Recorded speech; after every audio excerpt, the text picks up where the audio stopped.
Bom dia, pessoal. Vamos lá, então, começar a nossa aula, né? Atividade não presencial número 18, certo? Vamos continuar o nosso assunto aí da conquista espanhola da América. Penso eu, na minha vã inocência, que a gente conclui esse assunto hoje, mas duvido muito, né? A gente sempre rende um pouquinho. De cara já tem esse quadro bonito aí, né? Desembarque espanhol em Veracruz, que é um mural de Diego Rivera, de 1951. Esse Diego Rivera, ele trabalhou essas temáticas de colonização da América Espanhola. É bem interessante, tem uma obra dele também no livro de vocês, certo? Vamos lá seguir, então.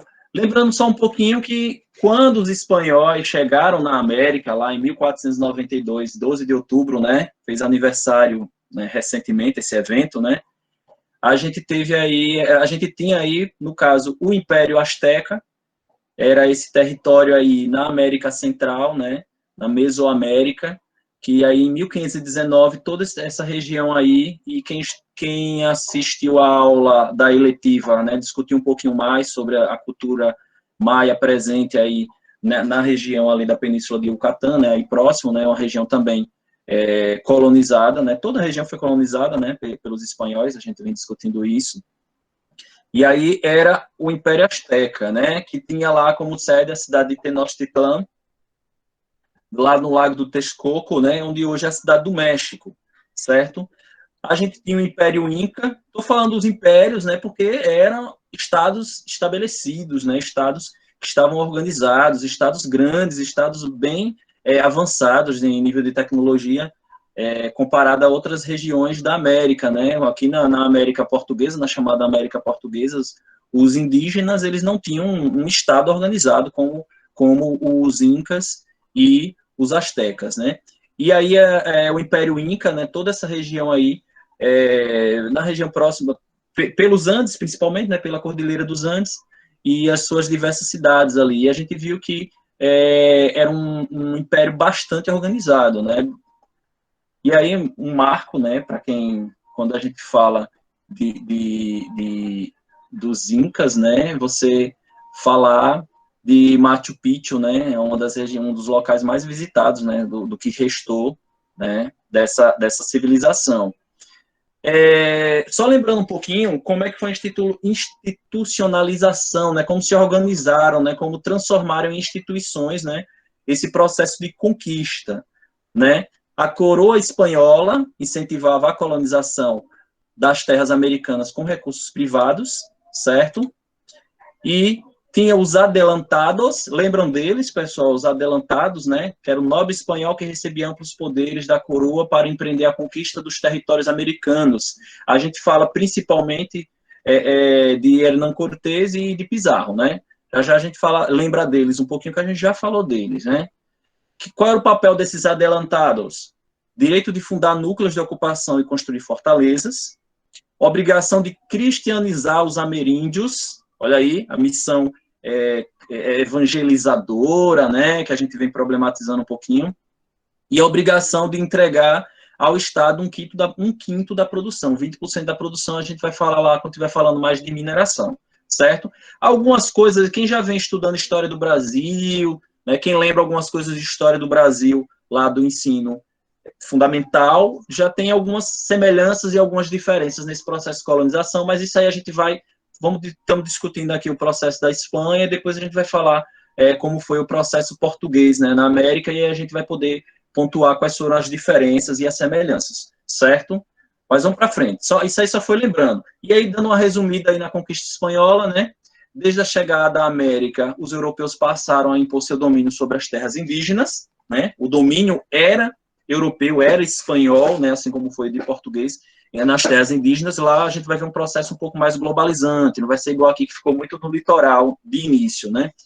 1519, primeiro contato entre espanhóis, liderado por Hernán Cortés, e os astecas. Lembre que a colonização começou, né, o processo de conquista, de tomada, de invasão e de genocídio, principalmente, lembrem disso, ele começou nas ilhas, né, nas Antilhas, né, nas ilhas caribenhas, né, lembrem disso. Karen caiu, quem foi que falou aqui? Natan. Acabei de lembrar da passada dos espanhóis, dos nossos antepassados. Sim, exatamente, viu, Natan? Tem que lembrar bastante dessa relação, né? É possível que os astecas tenham associado os espanhóis a deuses que, segundo suas profecias, retornariam para reinar no império. Lembre que eles foram muito bem recebidos, né? Lá em Tenochtitlan, por exemplo, justamente porque eles tinham essa crença de que eles poderiam ser deuses, né? Que estavam retornando ali para o império, né? Cortés se juntou às populações locais conquistadas pelos astecas. Lembra que existiam guerras, né, entre as populações dentro da Mesoamérica, né? Como a gente viu lá quando discutiu a África. Então, existiam guerras. Então, os conquistadores, né, os invasores, eles vão se associar a esses inimigos, né, dos astecas. Os astecas eram poderosos, eram um império bastante poderoso, né, para poder se decair tão rapidamente, né. Aí você diz, professor, mas 1519 foi o primeiro contato? Sim, porque primeiro foram as ilhas, depois que eles foram para o continente, né? E o adelantado Hernán Cortés vai ser essa figura, né? Que vai liderar. Cortés se juntou às populações locais, como eu disse, né? E aí eles conseguem tomar Tenochtitlan, a gente viu como foi esse processo, né? Que foi destruída em menos de 3 anos. Na megalópole, podemos dizer assim, né? Uma das maiores cidades, né, uma grande cidade do mundo, talvez uma das maiores cidades do mundo na época, né, e ela chega a ser destruída em menos de 3 anos, né, um genocídio é uma coisa terrível que a gente discutiu, né. Já aqui vindo para o sul, 1532, Pizarro, né, Francisco Pizarro, vai ser o adelantado responsável pela conquista, né, ou pela invasão, né, melhor dizendo, aproveitando-se da disputa dinástica, né, os dois irmãos ali do Império Inca, né, ele acaba submetendo o Império Inca e aprisiona e executa de forma absurdamente covarde e violenta, né, o imperador Atahualpa. A gente discutiu isso lá no finalzinho da aula, quem não viu, vê lá no YouTube, acho que eu deixei lá acessível para vocês, ou então pela Classroom vocês conseguem ver essa nossa discussão, né. Então, Pizarro acaba submetido, né, ou submetendo, né, o Atahualpa, certo? Isso aí foi o processo aí da conquista dos astecas e dos incas, né? Aí a figurinha do Hernando Cortés, né, o Hernán Cortés, né? E aí essa pintura, né, que vai mostrar como teria sido a tomada de Tenochtitlan, né? Existem filmes, existem documentários que dramatizam esse momento de uma forma bastante interessante, certo? Aí, uma pintura, né, uma gravura de Theodore de Braide, lá de 1590, né, da Batalha de Cajamarca, que ocorreu em 1532, né, 16 de novembro, quando Atahualpa, ele acaba sendo dominado e morto, né? Beleza. E aí, como explicar? E aí a gente agora já não mais em resumo, mas já discutindo o que a gente queria trazer para essa aula, né? Como explicar esse processo de conquista dos impérios altamente avançados, uma população imensa, e acaba sendo conquistados, né? É difícil explicar como um pequeno grupo de europeus submeteu milhões de indígenas e derrotou centenas de milhares de soldados que defendiam os impérios pré-colombianos.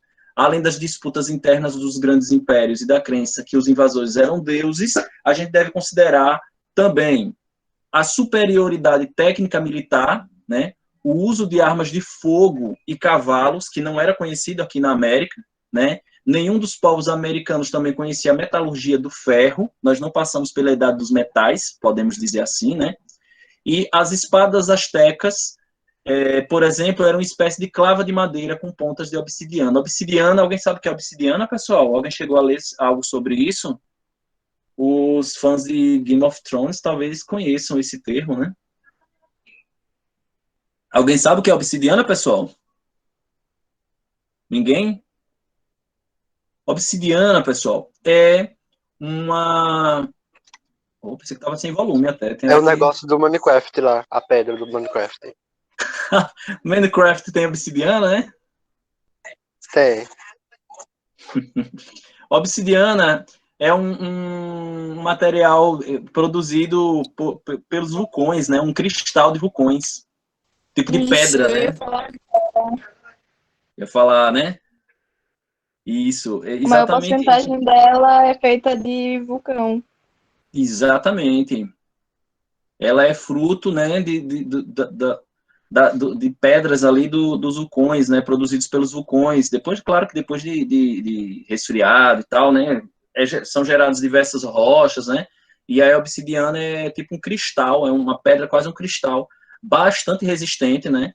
De vulcões. Para a gente é incomum porque nós não temos vulcões aqui, né? Mas na Mesoamérica, você sabe que é uma região de instabilidade sísmica, né? Então, lá já tem vulcões antigos, tem vulcões também recentes, mas são os mais antigos. E aí produzia-se essa obsidiana. Era a arma dos caras, velho. Era ponta de obsidiana, entendeu? Habilidade política dos espanhóis, né, que fazendo e desfazendo alianças, jogando os povos indígenas uns contra os outros, né? A gente discutiu isso semelhante do que os portugueses fizeram na África, né? A gente discutiu isso também. Isso vai ocorrer também no Brasil, né, na América Portuguesa, de uma forma um pouco em menor escala, já que não eram impérios, né? Mas vai ter essas alianças também. E as doenças europeias, que vai ser a principal causa, né? Para as quais os organismos dos nativos não tinham defesa imunológica, como sarampo, gripe e varíola, também foram responsáveis pelo extermínio de grande parte do grande número dos ameríndios. A gente está vivendo uma pandemia agora, né? A gente está justamente numa situação não igual, né? Mas assim tem uma semelhança, né? Porque nós não temos uma defesa pronta já contra o coronavírus, né? Contra a Covid. E aí muitas pessoas, né? Já passou de 150 mil mortos só no Brasil, né? A gente está vivenciando isso de uma escala um pouco menor comparado ao que os nossos ancestrais vivenciaram, né? Porque lá, tanto na América espanhola quanto na América portuguesa, a gente viu populações sendo dizimadas pela doença, né? Principalmente por essas três: sarampo, gripe e varíola, certo? Então, essa aí, pessoal, se você vê numa prova uma questão trabalhando sobre como se deu essa conquista, né? Esses são os três principais pontos, certo? Esses são os três principais pontos que vão explicar essa conquista, certo? E aí a discussão, né, que está até lá no livro de vocês, né? Foi uma conquista ou foi um genocídio?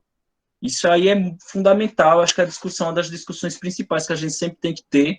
A gente viu o texto de Bartolomé de las Casas, né, falando de como era violento, como era absurdo a forma que os espanhóis chegavam nas aldeias, chegavam nas populações ameríndias, né, os nativos americanos, né. E aí, o genocídio americano. De acordo com os principais estudiosos do assunto, a população da América na época da chegada dos europeus era de aproximadamente 80 milhões de pessoas, certo? Apenas 30 anos depois, essa população já havia sido reduzida para 10 milhões de pessoas. Gente, a gente está falando de 80 milhões que foram reduzidos para 10. Vocês têm noção do tamanho desse negócio? Vários estudiosos consideraram que esse foi o maior genocídio da história. Gente, não existe nada que se compare a esse genocídio. Nada. São cerca de 70 milhões de pessoas que sumiram. Vou dizer sumir porque, assim, eles estão indo pela população, né? E aí, claro que eles não estão considerando, por exemplo, as populações mais internas do continente. Mas no caso da América Espanhola, a região dos impérios são totalmente tomadas, né? Então, assim, é o maior genocídio da história. Gente, por isso que eu coloquei até o slide em vermelho. É banho de sangue, gente. É banho de sangue. A gente vem discutindo, é um banho de sangue que a América vivenciou, que os nativos americanos vivenciaram, certo? Não existe nada comparado na história, gente. A gente discute pouco a conquista dos espanhóis, mas a gente tem que problematizar muito porque é absurdo, é uma história absurda. E a gente tem que estar sempre discutindo. A gente discutiu lá a África, está discutindo agora a América Espanhola, e vamos discutir a América Portuguesa, e é nesse sentido aí, é nesse rumo. É genocídio, certo? Deixa eu só ver aqui o chat, o que é que vocês estão falando aqui, né? Natan, para pensar hoje em dia, essa tática é semelhante quando os países não se dão bem. Verdade. Sim, são táticas de guerra, né, Natan? No caso de se associar a populações inimigas, né? Daquele que você quer combater. Deixa eu ver Professor, aqui. Oi, diga aí quem é. o senhor falou sobre essa tática de botar os indígenas contra si, os africanos contra si também. Sim. Isso também era muito utilizado na época da escravidão. Tinha um norte-americano, senhor de engenho, que ele escreveu um livro de como ele controlava os escravos. E em meio a essas táticas, ele falava sobre colocar os escravos contra si. Por exemplo, eles pegavam escravos, homens, botavam contra mulheres, entendeu? Escravos com a pele mais clara, eles colocavam contra uns que tinham uma pele mais escura. Perfeito. Os dentro da casa com os de fora, entendeu? Então, eles sempre fizeram isso para acabar essa união, entendeu? Também em relação à Perfeitamente. tática de botar, por exemplo, pessoas que vieram de locais diferentes juntas para não ter aquele movimento e acabar se unindo com sua cultura, entendeu? Isso fazia que as pessoas acabam ficando enfraquecidas. Também não conseguiam se comunicar por ter línguas diferentes, então acabam ficando enfraquecidas. Perfeitamente. Quem foi que falou foi Natan, não, né? Não, foi Pablo. Paulo. Pronto, Paulo, desculpa. É, Paulo, Pablo, exatamente professor. isso. Pablo Aimar. Oi? Pablo Pablo. Aimar. Ah, sim, Pablo. Cara, eu tava tentando lembrar de quem era essa voz.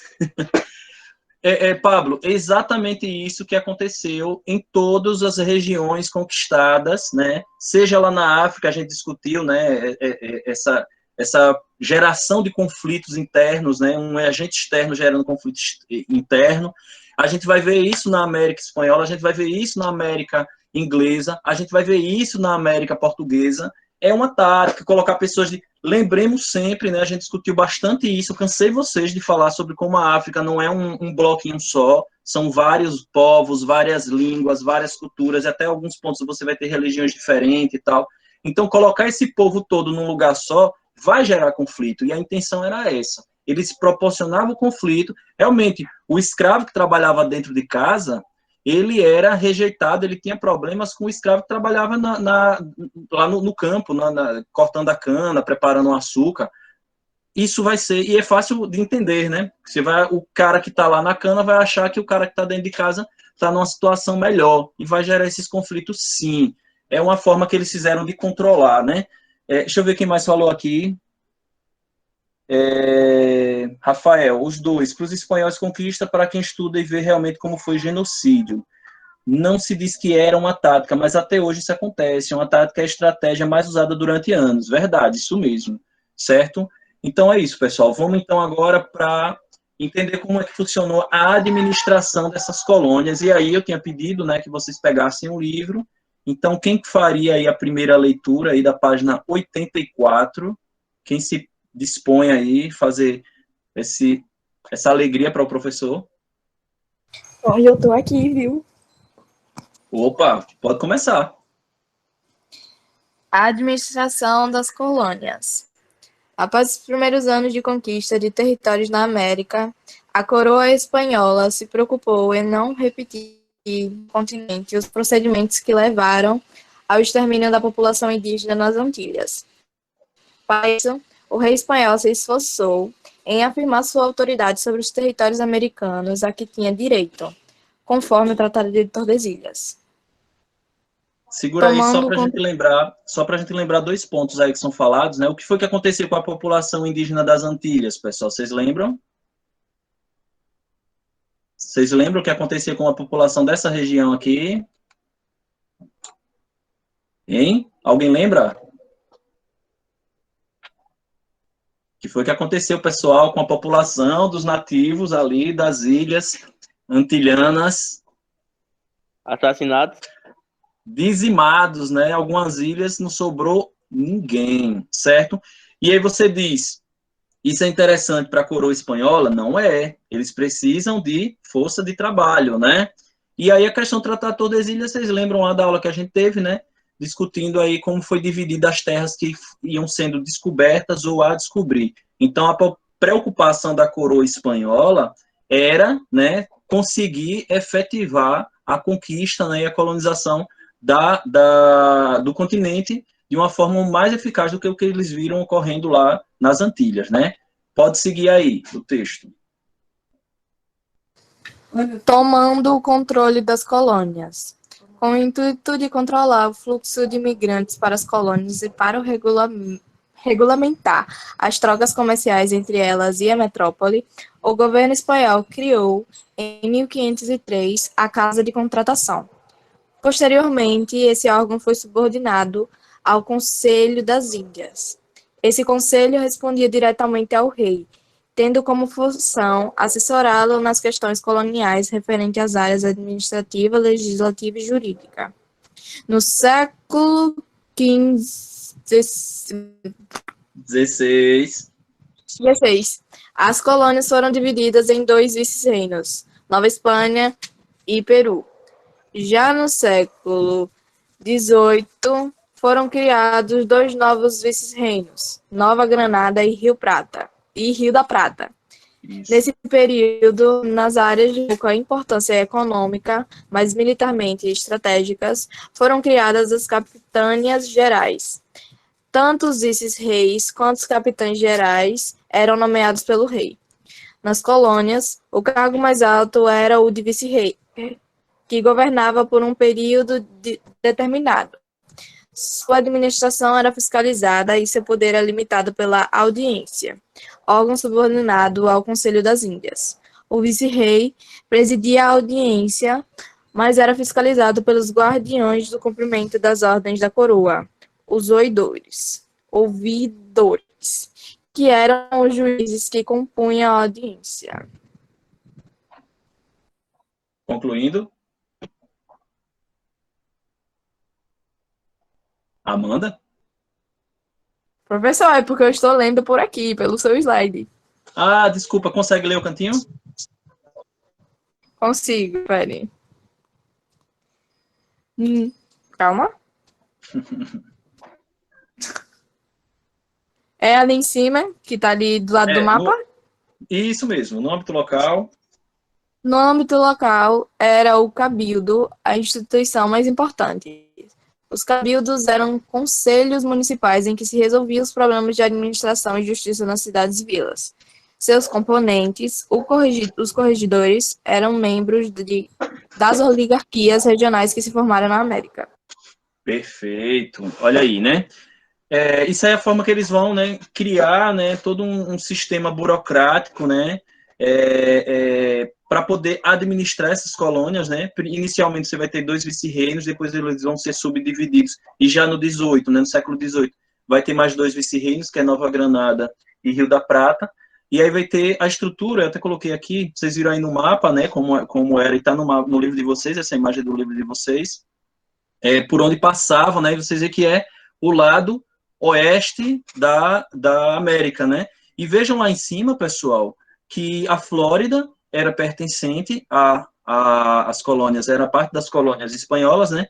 E na região lá próximo da Califórnia até a cidade de Santa Fé. Então, assim, a América Espanhola, ela adentrava o que hoje é os Estados Unidos de forma bastante destacável, né? Então, de que forma, nesse esquema aqui, né? De que forma vai mostrar, de que forma funcionava essa administração, né? Você vai ter no topo, logicamente, a coroa espanhola, né? O rei da Espanha, né? Toda a estrutura da coroa. Pelo lado da Espanha, você vai ter o Conselho das Índias, que vai estar administrando de forma totalmente ligada à coroa, mas levando todas as orientações lá para a colônia, né? E as casa de contratação. Do lado da América, né, aqui já na colônia mesmo, você vai ter os vice-reinos, como falou, né, os oidores, né, os ouvidores, vão estar fiscalizando o trabalho desses vice-reinos, eles vão presidir as audiências, né. Tem a organização de capitanias gerais, né, e os cabildos, que são as lideranças ali locais. Então, a estrutura administrativa, bastante diferente do que a gente vai ver implantado aqui na América Portuguesa, né, a estrutura administrativa funcionava dessa forma, certo? A divisão, como diz, né? O vice-reinos. Primeiro foi o de Nova Espanha, 1535, né? Você tem lá em cima, né? Essa região aqui vai ser a Nova Espanha, certo? Como eu disse, adentrando, inclusive, ao que depois vai ser pertencente aos ingleses, colonizado, né? Conquistado pelos ingleses, né? E o vice-reinado de Peru, aqui, a partir de 1544, certo? Essas regiões aqui, a oeste da América do Sul, certo? Funcionou dessa forma a divisão. Depois a gente vai ver até outro mapa, onde vai mostrar algumas transformações que esse mapa passou. Na metrópole, a coroa controlava com rigor a exploração econômica das terras americanas. Para isso, criou a Casa de Contratação, com as seguintes atribuições. E aí, só para detalhar um pouquinho o funcionamento das casas de contratação, que é algo que não está no livro de vocês, né? Como é que funcionava, né? Quais eram as suas atribuições? Gestão dos negócios coloniais, nomeações de funcionários, certo? Controle do monopólio do comércio colonial, olha aí o monopólio, né? Somente com a Espanha, a gente vai discutir um pouquinho aquela lógica do mercantilismo, né? A cobrança do quinto, que é 20%, né, Imposto Real sobre os Negócios Coloniais, isso vai ser mais efetivo, principalmente na questão da mineração, a gente vai discutir também um pouco mais detalhado a mineração, e funcionava como um tribunal de justiça, certo? Então, isso aí eram as atribuições da Casa de Contratação. Só para detalhar um pouquinho mais, que eu achei que o livro de vocês falhou nesse ponto aí.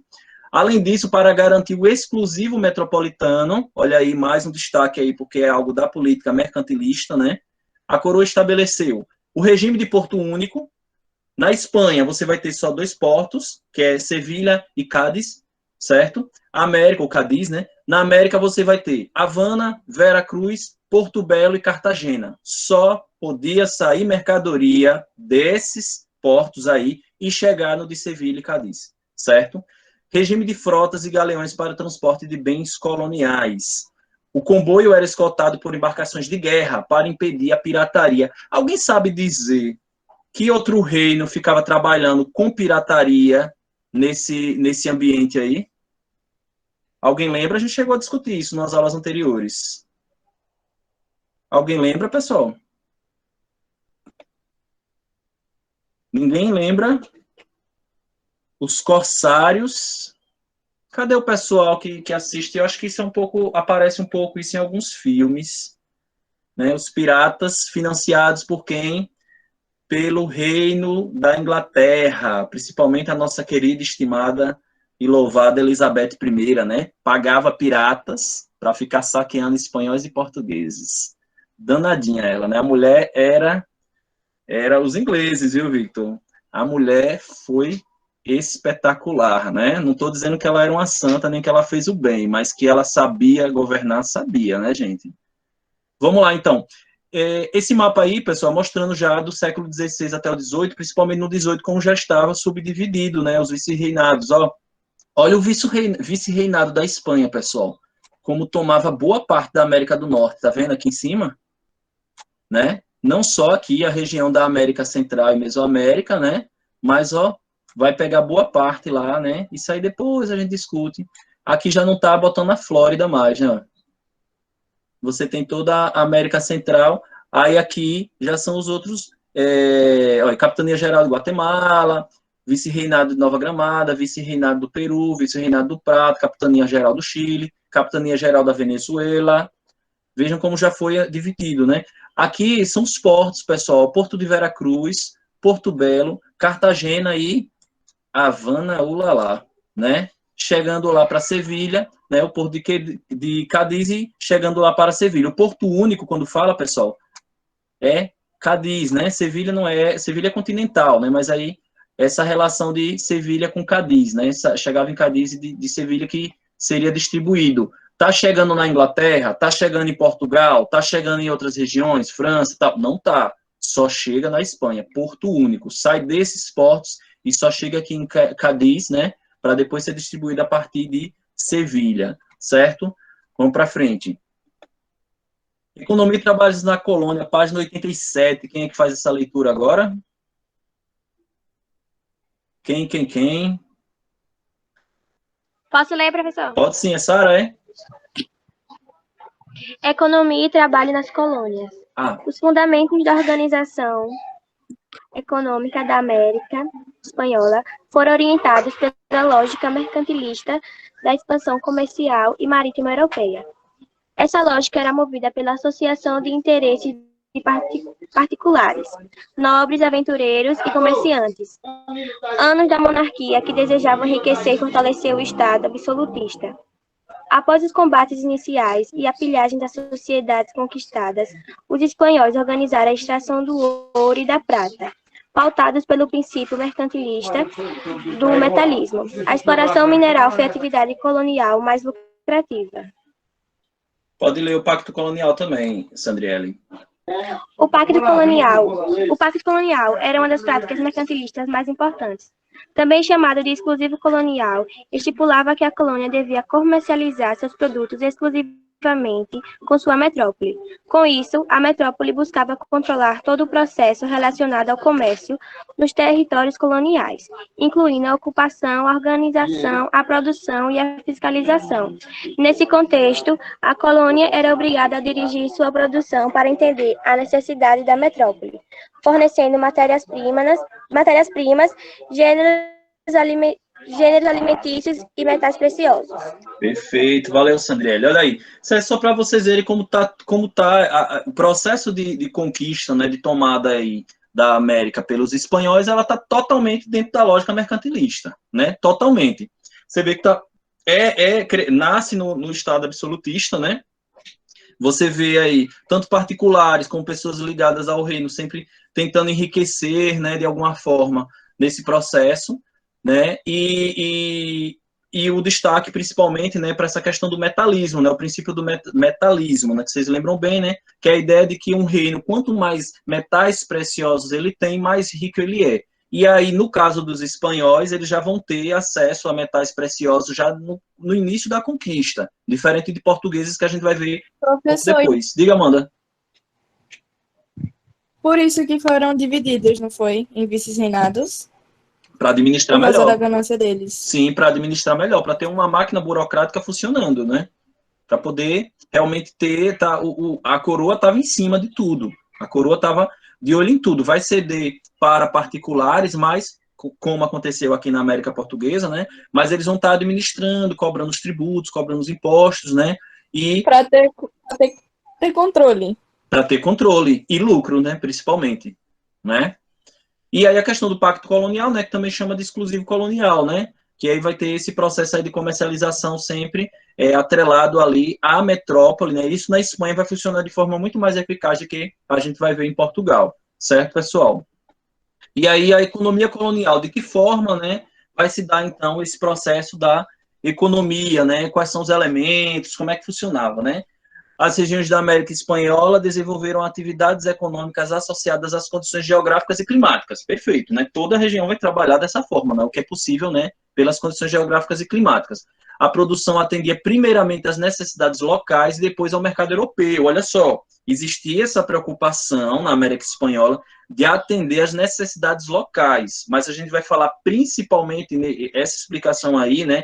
Essa característica é principalmente para a agricultura. Certo? Ela tem o intuito de atender as demandas lá da metrópole, né? Lá da Espanha, porém, eles vão atender primeiro ali porque eles têm a preocupação de realmente efetivar uma colonização, certo? Diferente um pouquinho aqui da América Portuguesa, que vai estar mais em segundo plano. Então, quais eram os elementos, né? Criação de gado, você vai ter no Peru, no vice-reino do Peru e Nova Espanha, metais preciosos também lá. Cana-de-açúcar, olha só, cana-de-açúcar você vai ver no México, nas Antilhas e em Cuba, né? Na região das Antilhas, nas ilhas caribenhas, como a gente chama, né? E no México. Isso é questão até porque o solo, né, as condições climáticas eram bastante favoráveis. Antilhas vai se tornar um problema para a cana-de-açúcar portuguesa, por exemplo, nos séculos seguintes, nos anos seguintes, né? Anil, né, lá na América Central, Venezuela e Chile, cacau na Venezuela, tabaco na Colômbia, Venezuela e Cuba, e o algodão no vice-reino do Peru e América Central também, certo? Está aqui pelo mapa, né, só para vocês terem aí, né, quais eram as regiões, né, da agricultura, mineração, pecuária, lá no texto não fala a questão da pecuária, mas ela é fundamental também, a gente vai falar um pouquinho sobre ela ainda, né, o papel da pecuária nesse processo, mas aí vocês têm aí, né, pelo mapa, né, região de lhamas, região de gado, você vai ter lá a cana-de-açúcar, o algodão, o cacau, tudo isso são elementos extremamente importantes nesse processo aí, né, da colonização, certo? Na questão da agricultura, pessoal, a gente vai ter que destacar o papel das haciendas, né? Lembra o nome fazenda, porque realmente o sentido é esse. Eu não sei se na tradução literal de haciendas a gente chama de fazenda mesmo, que eu sou péssimo no espanhol, né? Mas nas haciendas a gente vê a agricultura e a criação de gado, como qualquer fazenda, como a gente fala, né? As haciendas eram grandes propriedades que funcionavam no sistema de plantation. Olha esse termo aí, pessoal, plantation. Vamos problematizar. De produtos tropicais e de criação de gado para mercados locais e europeus. Formas de trabalhos nas haciendas. Inicialmente eram indígenas e africanos escravizados, no começo, né, desse processo. A partir de 1550, a gente vai ver o estabelecimento do repartimento, a gente fala já sobre ele, e o trabalho em conjunto com os escravos, né, africanos, certo? Posteriormente, adotou-se também o trabalho assalariado, o arrendamento e o trabalho sazonal, né, de períodos, né? Pessoal, a questão dos africanos a gente ainda vai detalhar, mas eles não vão ter tanta relevância de trabalho quanto a gente viu aqui na América Portuguesa, certo? A gente vai discutir mais isso. Amanda, haciendas são propriedades, professor. Fazenda em espanhol é granja. Ah, pronto. Haciendas, haciendas, o sentido que eu sempre estudei, né, são os latifúndios, certo? Mas quer dizer que em espanhol fazenda é granja, né? Legal. Obrigado pela aula, viu, Amanda? O escravo foi pouco utilizado na América Espanhola. Era adquirido apenas para suprir situações de carência de mão de obra indígena. Olha só, o foco era mão de obra indígena, o trabalho compulsório de nativos, certo? O escravo ele vai ser só para suprir algum momento de carência aí, né? E aí você diz, professor, isso na América Inglesa também? Não, na América Inglesa a gente já vai ver um destaque maior para o trabalho de africanos escravizados. E isso reflete nas populações atuais lá, né? Se você vai nos Estados Unidos, vocês já devem ter ido a Nova York, né? Não sei se vocês já foram. Mas se vocês, dando uma voltinha lá em Nova York, você vai encontrar uma população... Já foi, já. Oi? Eu também, eu viajei, eu tava já lá fui. Eu não fui não, nessa pandemia não, Nova York a Covid tá reinando lá, mas tá terrível. Mas você dando uma voltinha, você pega sua bicicleta, seu patins ou o que for, e você voltar uma voltinha ali no Central Park, né, uma coisa normal de se fazer no final da tarde, você vai se encontrar com muita gente negra, muita gente de pele preta, entendeu? Não igual a Salvador, mas de um modo até semelhante. Por quê? Porque lá você tem, né, os descendentes dessa população escrava que se trabalhou em toda a América no litoral leste, né? Na parte leste da América do Norte, certo? Se você vai no México, você dá uma voltinha no México lá, visitar a Keila, lá na região de Tabasco, né? Keila que participou com a gente da eletiva, você vai se encontrar mais com população com cara de índio, né? Com a etnia de índio, certo? E uma pouca população negra, certo? Então, é consequência aí desse processo, né? E aí, claro, aqui em Aracaju você já vai ter de uma forma, se você vai em Recife, já vai ver uma população um pouco diferente do que você vê em Aracaju, e se você vai em Salvador, né, uma população totalmente diferente do que você tem nessas outras cidades, né? É tudo fruto ali dos nossos ancestrais, né? Aqui, porque nós temos tanta gente branca, aqui em Sergipe, porque aqui nós vamos ter uma presença portuguesa muito grande, né? Mas vamos lá. A maior exceção foi Cuba, né? Nesse processo aí de presença de escravos negros, né? Onde a produção açucareira... Professor, Oi.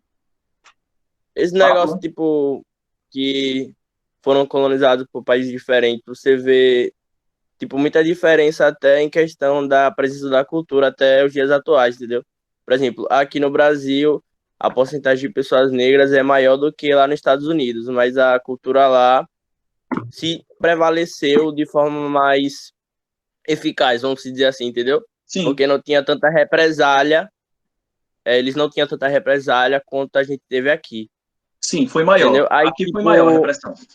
Sim, aí mesmo lá tendo poucos, a cultura, vamos dizer assim, permaneceu, entendeu? De forma mais efetiva do que aqui no Brasil.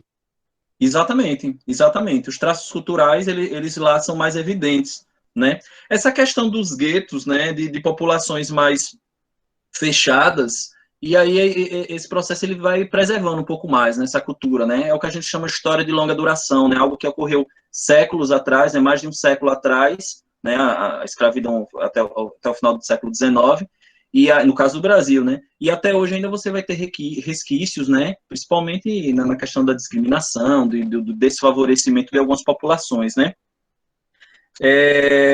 Emily, Juliana em Paris. Juliana, vocês ficam aí furando quarentena para viajar, né? Eu tô aqui em pleno em Paris. Tudo bem, Juliana? Não assisti não o filme ainda, mas legal. Amanda, minha mãe falou que também tem descendência de holandeses, espanhóis, portugueses. Perfeitamente, holandeses, os galegos, né, aqui principalmente do sertão, da região de Itabaiana, são descendentes dos holandeses, do processo de presença holandesa que a gente teve aqui, né? Sergipe foi território de guerra entre portugueses e holandeses, né? E aí os holandeses vinham aqui, tanto casavam como também estupravam as populações locais, e vai nascendo os descendentes, e a gente é meio agalegado até hoje por causa disso também, né? Brasil é fruto de estupro, né, gente? Que tristeza, meu Deus do céu. Professor, Oi. mas aqui também nesse Sergipe tem muito negro com a pele mais clara, entendeu? Tipo, com Sim, a pele sim, bege sim, e com a pele amarronzada. Quando você vai pra Bahia, você vê mais pessoas retintas, com a pele bem preta. Mas sim, aqui você vê mais pessoas com a pele bege, negros com a pele marrom, entendeu? E exatamente. tem muito negro também que não se considera negro de fato, entendeu? Sim, claro, isso aí infelizmente, né? E eu Mas, acho que por conta disso que a cultura não se prevaleceu tanto no Brasil, entendeu? Porque lá nos Estados perfeitamente. Unidos teve essa separação de pessoas light skin, brown skin, dark skin, mas era aquela coisa, você nunca vai ser branco, entendeu? Sim, Aqui, foi sempre tentando, não, eu vou ficar com a pele mais clara e vou ser considerado branco, tá ligado? exatamente. A não aceitação da própria etnia que a pessoa tem, né, e das próprias culturas, né? Isso é muito triste, né, Pablo? A Amanda tá dizendo que a bisavó dela é holandesa de Simão Dias. Olha que legal, Amanda. Interessante. A gente em algum momento aí vai ser parente, viu? Que minha família é do lado de lá também, de Lagarto, Fátima, Salgado. Karen, meu avô é descendente de holandês também, super galego. E você é galegona, né, Karen, também, né? Como a gente chama galega, né? Exatamente isso. Sim, aí eu falando de Cuba, né? Olha só o atrelamento, pessoal, das populações africanas escravizadas com a produção açucareira, né? Cuba, que a produção era grande, a produção de açúcar, você vai ter a presença aí, e também porque as ilhas antilhanas tiveram suas populações dizimadas, né?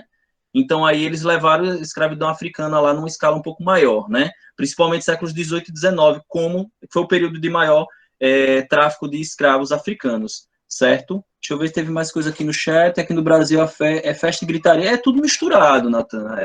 Nós somos todos mestiços. Ninguém se acha muito puro, não, viu? Não existe pureza de raça no Brasil. Aliás, quase lugar nenhum é difícil encontrar. Mas no Brasil é mais difícil ainda. Maria, queria fazer aqueles testes para saber minha ascendência. Ah, com certeza, Maria. Adoraria saber também. Ela é ruiva, minha ruiva. Oh, que legal, mano.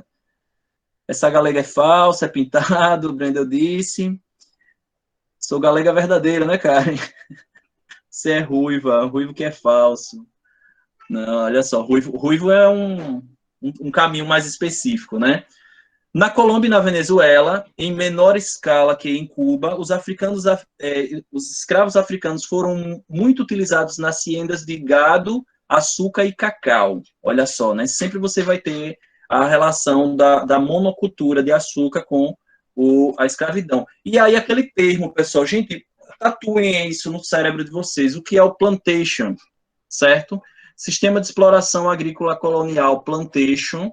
Peguei até na internet esse aí, fazendo um esquema, ia botar no meu quadro ali, que eu comprei um quadro, mas acabei achando na internet, vou colocar no slide e ficar mais fácil, né? O que é o plantation? É um latifúndio, ou seja, uma grande propriedade, com foco na exportação, né? Exportador, certo? Produzir para levar para a metrópole, para comercializar na Europa, né? Monocultor, ou seja, produção de um elemento apenas. A gente vai ver principalmente a cana-de-açúcar, certo? Mas a gente vai ver também algodão, a gente vai ver também tabaco para produção de fumo, né? Também nesse sistema de plantation. E escravista. Vai ter a presença de escravos africanos, como também o trabalho compulsório de indígenas, certo? Trabalho compulsório, que é um nome bonitinho para uma escravidão regulamentada, vamos falar assim. A gente vai problematizar também, certo? Deixa eu ver se dá tempo só da gente concluir pelo menos uma parte do que eu achei que seria possível. Aí uma imagem que está no quadro no livro de vocês, também lá do Diego Rivera, né? Mostrando os escravos numa plantação de cana-de-açúcar, né? Uma imagem muito semelhante do que a gente poderia ter no Brasil, né? Claro que as questões de vestimentas, as questões culturais que vão trazer alguns elementos diferentes, né? Natan, eu sei que eu não sou, gente, só sei que minha tataravó sequestrou uma índia e se casou com ela, ou seu tataravô, né? se casou com ela. O meu outro avô raptou uma cigana de circo turco e foi no mesmo rumo. Ridículos, mas é o que há. Gente, assim, a gente não pode odiar a história dos nossos ancestrais, né, dos nossos avós, nossos bisavós. A gente pode, sim, fazer não tem como não fazer um juízo de valor com os valores, né, com o que nós temos hoje na nossa cultura, né, de valores, de padrões éticos, mas é a nossa história, a gente não pode simplesmente, por exemplo, não quero saber a história do meu tataravô que sequestrou Índia, e o outro que casou levou a moça, a cigana do circo turco e tal, mas é a nossa história, isso é o que formou a gente. Então é importante a gente conhecer, a gente compreender, a gente saber discutir, né? História é isso, né? Claro que a gente vai dizer, então, eu odeio o fato de eu ser um descendente de português, um descendente desses estupradores, desses violentos que vieram aqui e mataram a torto e a direito sob a bandeira de igreja, por exemplo, né, do cristianismo. Não, a gente não pode odiar a nossa história, a gente tem que compreender para a gente poder entender melhor quem nós somos, certo? História é isso, né? Gente, 10h40, eu não vou poder prosseguir, né? Deixa eu colocar eu sabia que essa aula teria que ser concluída com a próxima, com mais algumas aulas. Eu tenho preparado 30 slides, eu sabia que eu não ia conseguir chegar lá, né, gente? E o chat agora não está automático, está muito ruim essa forma que o Meet ficou. Não me acostumei, pelo menos, né? Deixa eu parar a apresentação. Horrível.